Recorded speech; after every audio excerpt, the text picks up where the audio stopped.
I was expecting something different. When they first approached me with this fight, I wasn't too interested. I got this would be my ninth UFC fight. This would be this kid's third.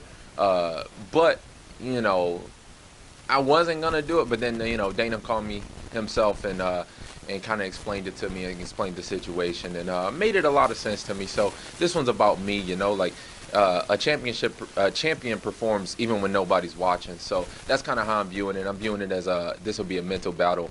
I said the last time I had a fight like this was that Leo fight where I felt like I was just gonna blow the guy out the water, and you know. So this one will show how far I've come mentally, and it'll really show me as a champion fighter, even when nobody's watching. I'm very realistic about this game. I know, at the big New York card, it's a small fight pass card. We in Northern Ireland. I ain't close to Irish. Like I had a couple brothers come up to me, here in the lobby and stuff like that. But, I'm very realistic. And this will just be a fight for me and my team, and the money's still the same, so I gotta go out there, I gotta make that money. But you mentioned the last time a similar situation was the Leo fight, obviously an upset, not what you wanted.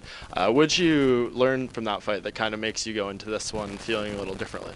It was obviously a big upset. It was one of the biggest upsets I think of 2015. I was like a 10-1 favorite going into that fight, and that's kind of the way I viewed it too.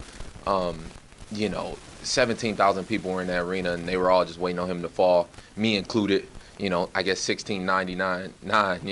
He was the one that it's just I just underestimated it. I didn't respect his power, and you have to at this game. And even then it was a short stoppage. I actually tracked down Big John after that fight.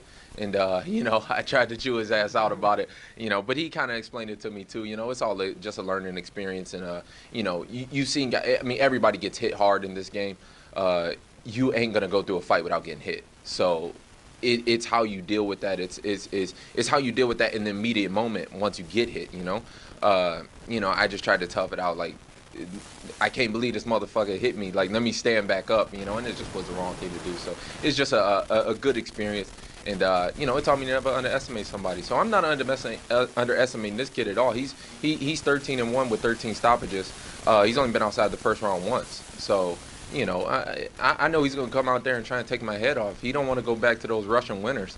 It's cold when you ain't got no money in Russia. So, it's a cold day in hell before he just gonna let me walk over him. So I'm expecting a damn good fight. I'm expecting him to come out like a bat out of hell, and it's gonna be a good fight for everybody who's watching. But it's about me and him in there.